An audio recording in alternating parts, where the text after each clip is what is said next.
ರಣವೀರ್ ಸಿಂಗ್ ಅಭಿನಯದ ಅಕ್ಷಯ್ ಖನ್ನಾ ಅಭಿನಯದ ದುರಂದರ್ ಅನ್ನುವಂತಹ ಸಿನಿಮಾ ಬಂತು. ದುರಂದರ್ ಸಿನಿಮಾದ ಹಾಡುಗಳು ಮತ್ತು ಅದರ BGM ಅದರ ಸೀನ್ಸ್ಗಳದೇ ಈಗ ಹವಾ. ಆದರೆ ದುರಂದರ್ ಸಿನಿಮಾವನ್ನು ಕೆಲ ರಾಷ್ಟ್ರಗಳಲ್ಲಿ ಬ್ಯಾನ್ ಮಾಡಲಾಗಿದೆ. ಯಾಕೆ ದುರಂದರ್ ಸಿನಿಮಾವನ್ನು ಬ್ಯಾನ್ ಮಾಡಲಾಗಿದೆ? ಬಾಲಿವುಡ್ನ ಸ್ಟಾರ್ ನಟ ರಣವೀರ್ ಸಿಂಗ್ ನಟಿಸಿರುವಂತಹ ದುರಂದರ್ ಸಿನಿಮಾ ಬಾಕ್ಸ್ ಆಫೀಸ್ನಲ್ಲಿ ಭರ್ಜರಿ ಕಲೆಕ್ಷನ್ ಮಾಡ್ತಾ ಇದೆ. 6 ದೇಶಗಳು ಈ ದುರಂದರ್ ಸಿನಿಮಾವನ್ನು ನಿಷೇಧ ಮಾಡಿದೆ. ಆದ್ದರಿಂದ ಪಾಕಿಸ್ತಾನದ ಮೀಡಿಯಾ ಮತ್ತು ಪಾಕಿಸ್ತಾನದ ಪತ್ರಕರ್ತರು ಈ ಸಿನಿಮಾ ಮಾಡಿದವರನ್ನ ಮತ್ತು ಈ ಸಿನಿಮಾ ನೋಡಿದವರನ್ನ ದೂಷಣೆ ಮಾಡೋದಕ್ಕೆ ಪ್ರಾರಂಭ ಮಾಡಿದ್ದಾರೆ. ಹಾಯ್ ಹಲೋ ನಮಸ್ಕಾರ, ರೆಬಲ್ ಟಿವಿ ವಿಶೇಷ ಕಾರ್ಯಕ್ರಮಕ್ಕೆ ಸ್ವಾಗತ. ನಾನು ಶ್ರೀನಿವಾಸ್ ವೈದ್ಯ. ಡಿಸೆಂಬರ್ ತಿಂಗಳು ಸಿನಿ ಪ್ರೇಕ್ಷಕರಿಗೆ ಒಂದು ರಸದೌತಣ ಅಂತ ಹೇಳ್ಬೋದು. ಯಾಕೆಂತಂದರೆ ಬ್ಯಾಕ್ ಟು ಬ್ಯಾಕ್ ದೊಡ್ಡ ಸ್ಟಾರ್ಗಳ ಸಿನಿಮಾ ಥಿಯೇಟರ್ನಲ್ಲಿ ಬರ್ತಾ ಇದೆ.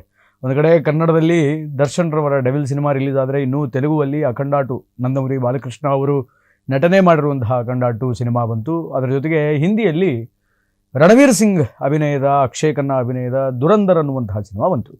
ಆ್ಯಕ್ಚುಲಿ ದುರಂದರ್ ಸಿನಿಮಾ ಈಗ ಬಹಳ ದೊಡ್ಡ ಸದ್ದು ಮಾಡ್ತಾ ಇದೆ ಮತ್ತು ಸೋಷಿಯಲ್ ಮೀಡಿಯಾಗಳಲ್ಲಿ ಎಲ್ಲಿ ನೋಡಿದ್ರೂ ಕೂಡ ದುರಂದರ್ ಸಿನಿಮಾದ ಹಾಡುಗಳು ಮತ್ತು ಅದರ BGM ಅದರ ಸೀನ್ಸ್ಗಳದೇ ಈಗ ಹವಾ.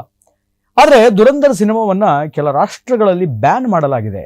ಯಾಕೆ ದುರಂದರ್ ಸಿನಿಮಾವನ್ನು ಬ್ಯಾನ್ ಮಾಡಲಾಗಿದೆ ಅನ್ನೋದ್ರ ಬಗ್ಗೆ ಒಂದು ಸ್ವಲ್ಪ ನೋಡ್ತಾ ಹೋಗೋಣ. ಬಾಲಿವುಡ್ನ ಸ್ಟಾರ್ ನಟ ರಣವೀರ್ ಸಿಂಗ್ ನಟಿಸಿರುವಂತಹ ದುರಂದರ್ ಸಿನಿಮಾ ಬಾಕ್ಸ್ ಆಫೀಸ್ನಲ್ಲಿ ಭರ್ಜರಿ ಕಲೆಕ್ಷನ್ ಮಾಡ್ತಾ ಇದೆ.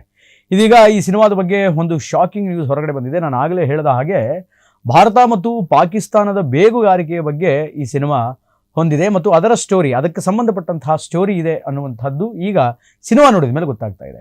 ಈ ಸಿನಿಮಾದಲ್ಲಿ ಪಾಕಿಸ್ತಾನ ವಿರೋಧಿ ಅಂಶಗಳು ಒಂದಿಷ್ಟು ಜಾಸ್ತಿ ಇದೆ ಅನ್ನುವಂತಹ ಕಾರಣಕ್ಕೆ ಇಸ್ಲಾಂ ಧರ್ಮಕ್ಕೆ ಸಂಬಂಧಪಟ್ಟಂತಹ 6 ದೇಶಗಳು ಈ ದುರಂದರ್ ಸಿನಿಮಾವನ್ನು ನಿಷೇಧ ಮಾಡಿದೆ.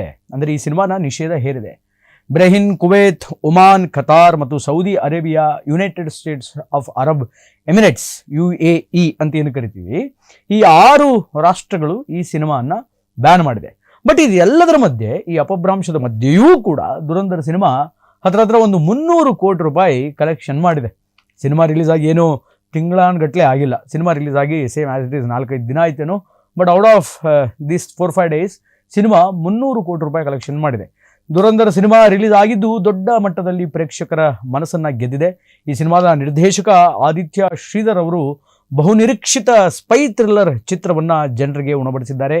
ಒಂಥರ ರಾ ಏಜೆಂಟ್ಗಳು ಹೇಗೆಲ್ಲ ಕೆಲಸ ಮಾಡ್ತಾರೆ, ದೇಶದಿಂದ ದೇಶಕ್ಕೆ ಹೇಗೆಲ್ಲ ಈ ಟೆರರಿಸಮ್ ಆ್ಯಕ್ಟಿವಿಟೀಸ್ಗಳಾಗುತ್ತೆ, ಅದರ ಇನ್ಫಾರ್ಮೇಷನ್ಸ್ಗಳನ್ನು ಹೇಗೆ ಒಂದು ದೇಶದಿಂದ ಮತ್ತೊಂದು ದೇಶಕ್ಕೆ ತೆಗೆದುಕೊಂಡು ಬರ್ತಾರೆ, ಅವರ ಕಾರ್ಯ ಚಟುವಟಿಕೆಗಳೇನು, ಅಂದರೆ ಪಾಕಿಸ್ತಾನದವರ ಕಾರ್ಯ ಚಟುವಟಿಕೆಗಳೇನು, ಅಲ್ಲಿಯ ಟೆರರಿಸ್ಟ್ ಗುಂಪುಗಳು ಹೇಗೆಲ್ಲ ಕೆಲಸ ಮಾಡುತ್ತೆ ಅನ್ನೋದ್ರ ಬಗ್ಗೆ ಒಂದಿಷ್ಟು ಸ್ಪೈ ಓರಿಯೆಂಟೆಡ್ ಸಿನಿಮಾ ಇದಾಗಿದ್ದು, ಒಳ್ಳೆ ಆ್ಯಕ್ಷನ್ ಥ್ರಿಲ್ಲರನ್ನು ಕೂಡ ಈ ಸಿನಿಮಾ ಹೊಂದಿದೆ ಅನ್ನುವಂತಹ ವಿಚಾರಗಳು ಈಗ ಸಿನಿಮಾ ನೋಡಿದ ಮೇಲೆ ಕೇಳಿ ಬರ್ತಾ ಇದೆ. ಇನ್ನೆಲ್ಲದರ ಜೊತೆಗೆ ಡಿಜಿಟಲ್ ರೈಟ್ಸ್, ಈ ಸಿನಿಮಾದ ಡಿಜಿಟಲ್ ರೈಟ್ಸ್ ಕೂಡ ಈಗಾಗಲೇ ಸೇಲ್ ಆಗಿದೆ ಅನ್ನುವಂತಹ ವಿಚಾರಗಳು ಕಂಡು ಬಂದಿದೆ. ಒಂದಲ್ಲ ಎರಡಲ್ಲ ಹತ್ರ 130 ಕೋಟಿ ರೂಪಾಯಿಗೆ ನೆಟ್ಫ್ಲಿಕ್ಸ್ಗೆ ಈ ಸಿನಿಮಾ ಸೇಲ್ ಆಗಿದೆ. ನೆಟ್ಫ್ಲಿಕ್ಸ್ ಈ ಸಿನಿಮಾವನ್ನು ಖರೀದಿಸಿದೆ. ಅಂದರೆ 6 ದೇಶಗಳಲ್ಲಿ ಈ ಸಿನಿಮಾ ನೋಡಬೇಕು ಅನ್ನುವಂತಹ ಜನಗಳಿದ್ದರೂ ಕೂಡ ಅವರು ಅವಕಾಶ ವಂಚಿತರಾಗಿದ್ದಾರೆ. ಯಾಕೆ ಅಂತಂದರೆ ಆಗಲೇ ಹೇಳಿದಾಗೆ ಆಯಾ ದೇಶದ ಟರ್ಮ್ಸ್ ಆ್ಯಂಡ್ ಕಂಡೀಷನ್ಸು, ಅವರ ಸಿದ್ಧಾಂತ, ಅವರಿಗೆ ಈ ಸ್ಟೋರಿ ಇಷ್ಟ ಆಗದೇ ಇರಬಹುದು ಅಥವಾ ಈ ಸ್ಟೋರಿ ಲೈನ್ ಅದರ ಪ್ಯಾಟ್ರನ್ ಇಷ್ಟ ಆಗದೇ ಇರಬಹುದು. ಆದ್ದರಿಂದ ಈ ಸಿನಿಮಾವನ್ನು ನಾನು ಆಗಲೇ ಹೇಳಿದ ಹಾಗೆ 6 ದೇಶಗಳಲ್ಲಿ ರಿಜೆಕ್ಟ್ ಮಾಡಿದ್ದಾರೆ. ಬಟ್ ನೆಟ್ಫ್ಲಿಕ್ಸ್ ಈ ಸಿನಿಮಾವನ್ನು 130 ಕೋಟಿ ರೂಪಾಯಿಗೆ ಖರೀದಿ ಮಾಡಿದೆ.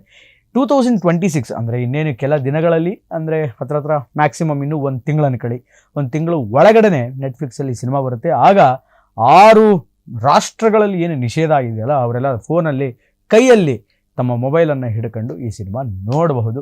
ಈ ಸಿನಿಮಾ ಯಾವ ಘಟನೆಗಳ ಮೇಲೆ, ಯಾವ ಘಟನೆಯ ಆಧಾರದ ಮೇಲೆ ಮಾಡಿದ್ದಾರೆ ಅನ್ನುವಂತಹ ಪ್ರಶ್ನೆ ಅನೇಕರಿಗೆ ಇದೆ. ಈ ಸಿನಿಮಾ ನೈಜ ಘಟನೆಯ ಮತ್ತು ಭೌಗೋಳಿಕ ರಾಜಕೀಯ ಸಂಘರ್ಷಗಳ ಕುರಿತಾದಂತಹ ರಹಸ್ಯ ಕಾರ್ಯಾಚರಣೆಗಳು ಏನಿದೆ, ಅಂದರೆ ಸೀಕ್ರೆಟ್ ಏಜೆನ್ಸಿಗಳೆಲ್ಲ ಹೆಂಗೆ ಕೆಲಸ ಮಾಡ್ತಾರೆ, ಅದರ ಒಂದು ಆಪರೇಷನ್ ಅಡಿಯಲ್ಲಿ ಪ್ರೇರಿತವಾದಂತಹ ಸಿನಿಮಾ ಇದಾಗಿದೆ ಅನ್ನುವಂತಹ ವಿಚಾರಗಳು ಕೂಡ ಸಿನಿಮಾ ನೋಡಿದಂತಹ ಪ್ರೇಕ್ಷಕ ಪ್ರಭು ಹೇಳ್ತಾ ಇದ್ದಾನೆ. ಅದರ ಜೊತೆಗೆ ಈ ಸಿನಿಮಾ ಡಿಸೆಂಬರ್ 5ರಂದು ರಿಲೀಸ್ ಆಗಿದ್ದು 125 ಕೋಟಿ ರೂಪಾಯಿ ಇದರ ಬಜೆಟ್ ಆಗಿದೆ. ಜಸ್ಟ್ 125 crores ಇದರ ಬಜೆಟ್ಟು. ಆದರೆ ನೆಟ್ಫ್ಲಿಕ್ಸಿಗೆ ಈ ಸಿನಿಮಾ 130 ಕೋಟಿಗೆ ಸೇಲ್ ಆಗಿಬಿಟ್ಟಿದೆ. ನಾನು ಆಗಲೇ ಹೇಳಿದೆ 5ನೇ ತಾರೀಕು ರಿಲೀಸ್ ಆಯಿತು. ಹತ್ರ ಒಂದು ಸ್ವಲ್ಪ ದಿನ ಆಯ್ತಲ್ಲ, ಈಗ 300 ಕೋಟಿ ರೂಪಾಯಿ ಬಾಚಿಕೊಂಡಿದೆ. ಅದರೆಲ್ಲದರ ಜೊತೆಗೆ ಇನ್ನೂ ಹೌಸ್ಫುಲ್ಸ್ಗಳ ಆಗ್ತಾನೆ ಇದೆ. ಎಲ್ಲೋ ಒಂದು ಕಡೆಗೆ ಈ ಸಿನಿಮಾ ಈ ಎರಡೂ ಸ್ಟಾರ್ ನಟರ ಸಿನಿಮಾ ಅಂದರೆ ಒಂದು ಕಡೆ ತೆಲುಗುವಿನ ಅಖಂಡ ಆಗಿರಬಹುದು, ಅಖಂಡ ಪಾರ್ಟ್ 2 ಆಗಿರಬಹುದು, ಇನ್ನೊಂದು ಕಡೆ ನಮ್ಮ ಕನ್ನಡದ ದರ್ಶನ್ ಅಭಿನಯದ ಡೆವಿಲ್ ಸಿನಿಮಾಗೆ ಒಂದು ಟಫ್ ಕಾಂಪಿಟೇಷನ್ನ ಕೊಡುವಂತಹ ಸಿನಿಮಾ ಇದಾಗಿದೆ ಅಂತ ಅನಿಸ್ತಾ ಇದೆ. ಇನ್ನು ಇದೆಲ್ಲದರ ಜೊತೆಗೆ ಸಿನಿಮಾ ಹೌಸ್ಫುಲ್ ಆಗ್ತಾನೇ ಇದೆ ಮತ್ತು ಪಾಕಿಸ್ತಾನದ ಕೆಲ ಮೀಡಿಯಾಗಳು ಈ ಸಿನಿಮಾದ ಬಗ್ಗೆ ಅಪಪ್ರಚಾರವನ್ನು ಮಾಡ್ತಾ ಇದೆ ಮತ್ತು ಭಾರತವನ್ನು ದೂಷಿಸುವಂತಹ ಕೆಲಸ ಮಾಡ್ತಾ ಇದೆ. ಯಾಕೆಂತಂದರೆ ಪಾಕಿಸ್ತಾನದವ್ರಿಗೆ ಏನು ಕೆಲಸ, ಅವರು ಮಾಡುವಂತಹ ಕೆಲಸವನ್ನು ಯಾವುದಾದ್ರೂ ಒಂದು ಸಿನಿಮಾ ಮೂಲಕನೋ ಅಥವಾ ವೆಬ್ ಸೀರೀಸ್ ಮೂಲಕನೋ ಮತ್ತಿನ್ನಿತರ ಆರ್ಟಿಕಲ್ ಮೂಲಕನೋ ಡಾಕ್ಯುಮೆಂಟ್ರಿ ಮೂಲಕನೋ ನಾವು ತೋರಿಸಿದಾಗ ನಮ್ಮನ್ನು ದೂಷಿಸೋದೇ ಅವರ ಕೆಲಸ.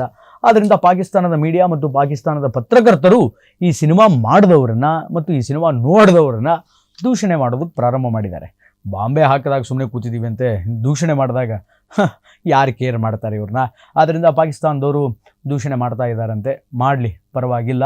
ಅದರೆಲ್ಲದರ ಜೊತೆಗೆ ಒಂದು ಸ್ವಲ್ಪ ಈ ಸಿನಿಮಾದ ಪೈರಸಿ ಕೂಡ ಜಾಸ್ತಿ ಆಗ್ತಾ ಇದೆ ಅಂತ ಕೇಳಬರ್ತಾ ಇದೆ. ಪೈರಸಿ ಇನ್ಫ್ಯಾಕ್ಟ್ ಕೇವಲ ಹಿಂದಿ ಸಿನಿಮಾಗೆ ಸಂಬಂಧಪಟ್ಟಂತೆ ಅಷ್ಟೇ ಅಲ್ಲ, ಎಲ್ಲ ಲ್ಯಾಂಗ್ವೇಜಿನ ಹೊಸ ಸಿನಿಮಾಗಳನ್ನು ಕೂಡ ಪೈರಸಿ ಮಾಡ್ತಾ ಇದ್ದಾರೆ. ಬಟ್ ಪೈರಸಿಗೆ ನಿಷೇಧ ಹೇಳಬೇಕು.